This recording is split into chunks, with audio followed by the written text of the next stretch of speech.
여러분, 부동산 보유세, 특히 종합부동산세에 대해 한 번쯤 들어보셨죠? 보통 집값을 잡고 부자에게 세금을 더 걷는 정책이라고도 생각하잖아요. 그런데 과연 그게 전부일까요? 오늘은 우리가 당연하게 여겼던 그 상식 뒤에 숨겨진 어쩌면 조금은 놀라운 진실을 한번 파헤쳐 보려고 합니다. 보유세를 팍 올리면 치솟는 집값도 잡히고 세금 부담은 소득이 많은 사람들이 지게 될 거라는 기대. 사실 우리 대부분 그렇게 생각하지 않았나요? 그런데 과연 현실도 그랬을까요?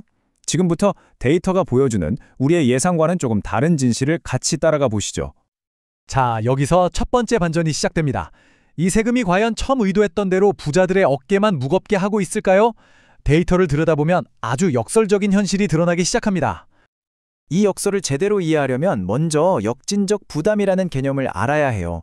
말이 좀 어려운데 쉽게 말해서요. 소득이 적은 사람이 자기 소득에 비해 오히려 더 높은 비율의 세금을 내게 되는 그런 아이러니한 상황을 말하는 겁니다. 자, 바로 이 지점입니다. 정말 흥미로운 게 뭐냐면요.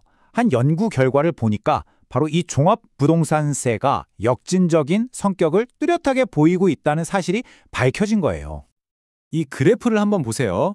이게 그 충격적인 현실을 그대로 보여주거든요. 소득이 가장 낮은 하위 10%의 세부담률은 3.09%에 달하는데요. 정작 소득이 가장 높은 상위 10%는요. 겨우 0.42%입니다. 와, 계산해보면 무려 7배가 넘게 차이가 나는 거죠. 아니 도대체 왜 이런 현상이 나타나는 걸까요? 그 답은 데이터 안에 숨어 있었습니다. 소득 하위 계층에 속한 주택 소유자를 분석해 봤더니 무려 86%가 60세 이상의 고령 가구였던 거예요. 그러니까 젊었을 때 열심히 일해서 집 한 채 마련한 게 자산의 전부인데 은퇴하고 나니 현금 소득은 뚝 끊겨버린 거죠. 결국 이분들이 세금 부담에 가장 큰 타격을 받게 된 셈입니다. 그런데요, 이 세금의 역설은 여기서 끝나지가 않습니다. 그 부담은 집주인에게만 머무는 게 아니라 마치 물에 돌을 던지면 파문이 퍼져나가듯이 세입자에게까지 영향을 미치게 됩니다. 여기서 핵심은 바로 세금 전가라는 경제 원리입니다. 아주 간단해요. 집주인이 내야 할 세금이 늘어나면 그 늘어난 부담만큼을 월세나 전세금을 올려서 세입자에게 넘기게 된다는 거죠. 이게 그냥 그럴 것이다 하는 추측이 아니고요. 실제 연구 결과가 이걸 증명하고 있습니다. 보유세를 매기는 기준이 되는 공시가격이 10% 오르면 세입자가 내야 하는 전세 가격도 약 1%에서 1.3%까지 오를 수 있다는 직접적인 연관성이 확인된 겁니다. 자, 이제 가장 중요하고도 가장 궁금했던 질문으로 넘어가 보겠습니다. 좋아요. 이런저런 부작용이 있었다고 쳐도 그래서 이 세금이 과열된 주택시장을 진정시킨다는 원래 목표는 달성했을까요? 아마 이 대답을 들으시면 정말 깜짝 놀라실 겁니다. 우리 모두가 집값 안정을 기대했지만 현실은 그 정반대 방향으로 흘러갔을 가능성이 있습니다. 적어도 단기적으로는요. 세금이 오히려 집값 상승에 기름을 부은 격이 됐을 수도 있다는 겁니다. 혹시 믿기 어려우신가요? 그럼 숫자를 직접 한번 보시죠. 정부가 보유세를 대대적으로 손봤던 2020년과 2021년 서울 아파트값은 잡히기는커녕 오히려 각각 13% 그리고 16.4%나 폭등했습니다.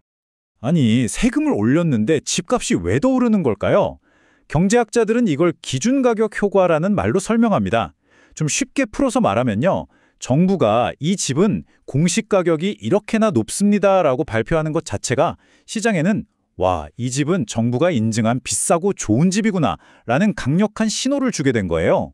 결국 이 공인 마크가 세금 부담을 상쇄하고도 남을 만큼 매수 심리를 자극해서 오히려 집값을 더 끌어올렸다는 분석입니다. 자, 지금까지의 이야기들을 종합해보면 어떤 결론에 이르게 될까요? 부동산 보유세는 부자에게 세금을 더 걷는다는 단순한 공식으로 풀 수 있는 문제가 아니라는 겁니다. 이건 훨씬 더 복잡하고 다층적인 방정식이었던 거죠. 오늘 우리는 적어도 3가지의 예상치 못했던 현실을 확인했습니다. 잘하는 집 한 채뿐인데 현금 소득이 부족한 고령층에게 가장 큰 타격을 주는 역진적인 부담, 그리고 그 비용이 세입자에게 고스란히 넘어가는 세금 전가 현상, 마지막으로 잡으려 했던 집값을 오히려 자극할 수도 있다는 역설적인 효과까지 말이죠. 이 질문은 이제 더 이상 일부 사람들의 이야기가 아닙니다. 우리 사회가 초고령화 시대로 빠르게 달려가고 있는 만큼 이건 바로 우리 모두의 미래가 걸린 문제일 수밖에 없습니다. 과연 공평하면서도 지속 가능한 보유세 정책, 그 해법을 찾기 위한 우리의 고민은 어디서부터 시작되어야 할까요? 오늘 이야기는 여기까지입니다.